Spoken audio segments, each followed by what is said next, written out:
Hello everyone, we are the Group 5. Today we'll learn about enhancing safety measures in cargo handling and stowage, understanding the flammable cargo limits and dangerous goods regulations. I am Midshipman Arniel C. Talio. My member is Midshipman Robert D. Labares, Midshipman John Ray D. Laureano, and Midshipman John Vincent Mahipos. Now we go to introduction. Enhancing a safety measures in cargo handling and stowage is of utmost importance to ensure the protections and personnel's property and the environment. Understanding the flammable cargo limits and dangerous goods regulations is essential maintaining a safe working environment and preventing potential accidents or hazardous situations. Flammable cargoes refers to materials and substances that have the ability to ignite and propagate a fire. It is essential to identify and handle these materials properly, and mishandling can lead to accidents, fire, and explosions. Enhancing safety in cargo handling, several materials can be implemented. First, classifications and leveling. Flammable cargo should be correctly classified and labeled according to the international standards such as the United Nations recommendations on the transports of the dangerous goods. Proper labeling enables personnel to identify and handle these materials appropriately. Second, storage and resignations. Flammable cargo should be stored in designated areas that are separate from the other types of goods. Resignations is essential as it prevents potential chemical reactions and minimize the risk of fire spread. This designated area should be equipped with the appropriate fire prevention and firefighting equipment. Third, adequate and ventilations. Flammable cargo may release gases and vapors that can be potentially hazardous. Proper ventilation is essential to control and disperse these substances, reducing the risk of fire or explosions. Fourth, training and awareness. All personnel involved in cargo handling and stowage should be receive comprehensive training on the identifications, handling, and emergency response procedures related to the flammable cargo. Regular drill and exercise should be conducted to ensure preparedness in case of emergency. 9 classes of dangerous goods. Class 1, explosive. Class 2, gases. Class 3, flammable liquid. Class 4, flammable solid. Class 5, oxidized and organic peroxides. Class 6, poison and infectious substance. Class 7, radioactive. Class 8, corrosive. Class 9, miscellaneous. Carriage of dangerous goods by the sea is regulated in order to reasonably prevent injury to persons or damage to the ship and their cargoes.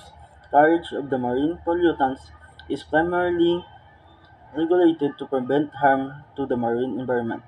The objective of the IMDG code is to enhance the safe carriage of dangerous goods while facilitating the free and unrestricted movement of such goods and prevent pollution to the environment.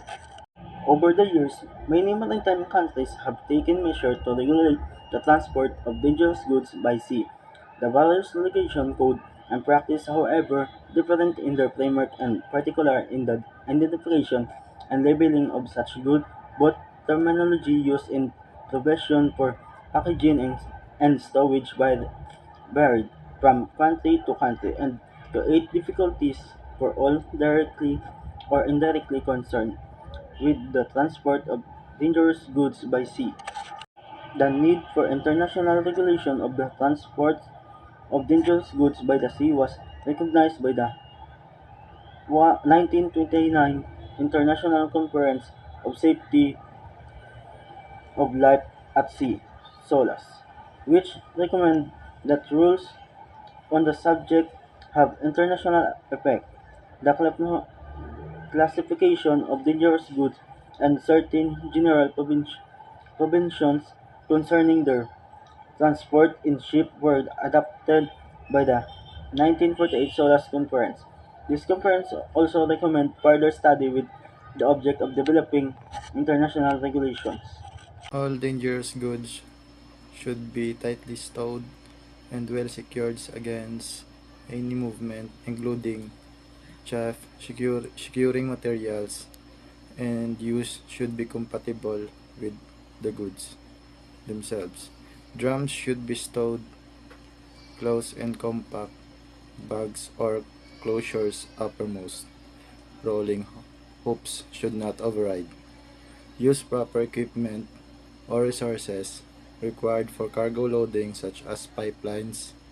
Companies should load different types of hazardous cargo separately and store them in isolations. The containers must be labeled appropriately with warning or instruction signs for handling.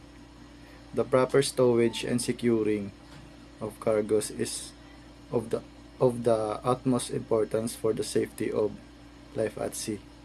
Improper stowage of securing cargoes has resulted in numerous serious ship's casualties and caused injury and loss of life, not only at sea, also during loading and discharge. Before loading any dangerous goods into a compartment or container, it should be ascertained that the space is suitable for the particular cargo and that is in a good dry condition. Drums should be stowed close in compact bunks or closure uppermost. Rolling hopes should not override. Adequate soft dunnage should be laid between Tier 7 in some instances through the drums are designed to nest. With the drums of sensitive cargo, chlorates, bromates, and chlorides, and substances in other classes such as nitro, cellulose, it may be necessary to dunnage individually between each drum. Whenever dangerous goods and general cargo are stowed within the same compartment or container, the dangerous goods should be stowed where possible for the best accessibility and to facilitate inspection in the doorway of the container. It is important to remember that the presence of, of even one package of dangerous goods in a container at once renders that container hazardous and subject to dangerous goods legislation. Particular provisions for segregations are indicated in the dangerous goods list. And in the case of conflicting provisions, always take the precedence over general provisions. Recommendation: dangerous goods which have to segregate from each other should not be carried in the same cargo transport unit. However, dangerous goods that should be segregated away from each other may be carried in the same cargo transport unit and the authorities' approval. In such cases, an equivalent standard of safety must be maintained. For purpose of segregation, dangerous goods having certain similar chemical properties have been grouped together in segregation groups listed in 7.2.17.2. The entries allocated to segregation groups are listed in IMDG Code Chapter 3.1.4.4, wherein the dangerous goods list entry in column 16, stowage and segregation. A particular segregation requirement refers to a group of substances, such as acids. The particular segregation requirements applies to the goods allocated in the respective segregation group. The segregation group in this code does not cover substances that fall outside the classification of criteria of this code. It is recognized that some of hazardous substances have similar chemical properties substances listed in segregation groups. A shipper of the person responsible for packing the goods into a cargo transport unit who does know the chemical properties of such non-dangerous goods and voluntarily decide on the implement of segregation requirements to a related segregation group. Conclusions. Furthermore, many incidents in transport are attributed to poor practices in packing of cargo transport units, including inadequate securing the cargo within the cargo transport units, overloading and incorrect declaration contents. This is a major concern, particularly because the victims maybe the general public of transport and supply chain workers who generally have no control over the packing such of units. In order to deal with the problem of hazard arising from improper stowage and securing certain cargoes on the ship and improper packing rather, of cargo transport units, the IMO was developed in cooperation with the UN agencies with appropriate.